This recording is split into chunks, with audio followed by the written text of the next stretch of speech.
Denny Pyatt and John Cook, they were teammates, they were best friends when they started racing in the 70s, and they were coming down to Santa Ana Bowl when they first started. They were pitching rides together, they were palling together around. Denny Pyatt and John Cook were inseparable friends at the beginning.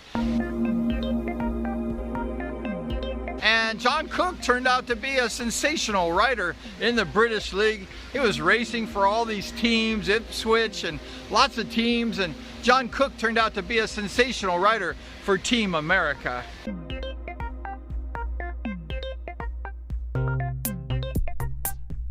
One thing about John Cook, if you raced John Cook, you had to give it all you had, right? John Cook was a good rider, and when you raced John Cook, you just had to put on that race face and you had to go for it. And that's the only way you could really beat him, because John Cook was really a good rider.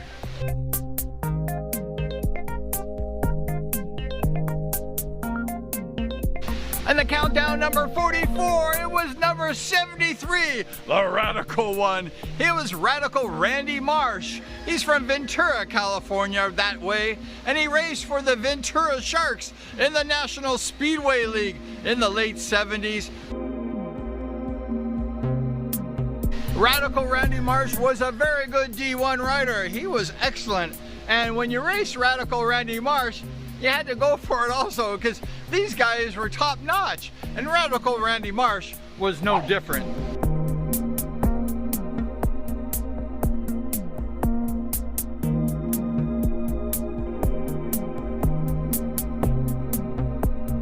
Number 43 in the countdown was the fireman, number 10, Dave Calvin.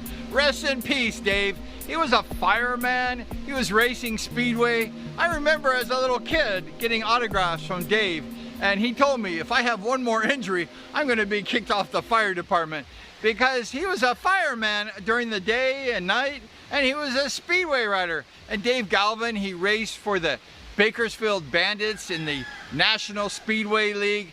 Dave Galvin was really a good rider.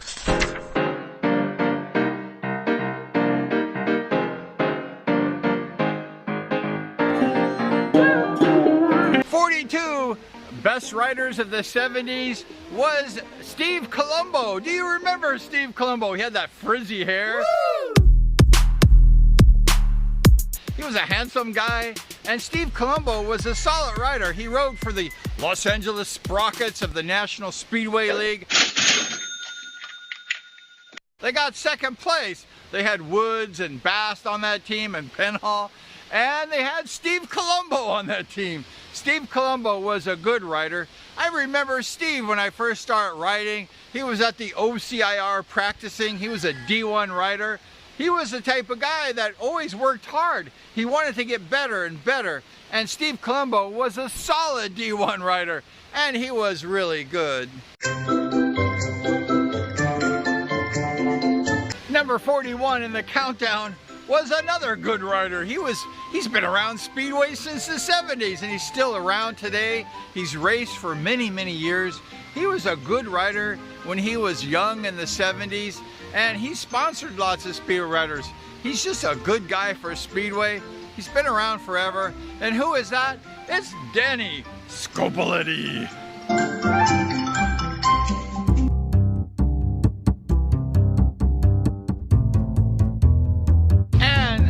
But not least on this countdown show was the big man. He was huge and he was fast. You know, big men can be fast too. It's not always just the little guys. And that was Dean York. Dean York, he was from Ventura area, I believe. He raced for the Ventura Sharks in the National Speedway League. I think it was Ventura Sharks. Might have been Costa Mesa, but I think it was Ventura. And Dean York was just a good, solid rider. A big dude. He was a big guy, but he was fast. Dean York, he knew how to ride Speedway, and he raced against all the top riders of the 70s.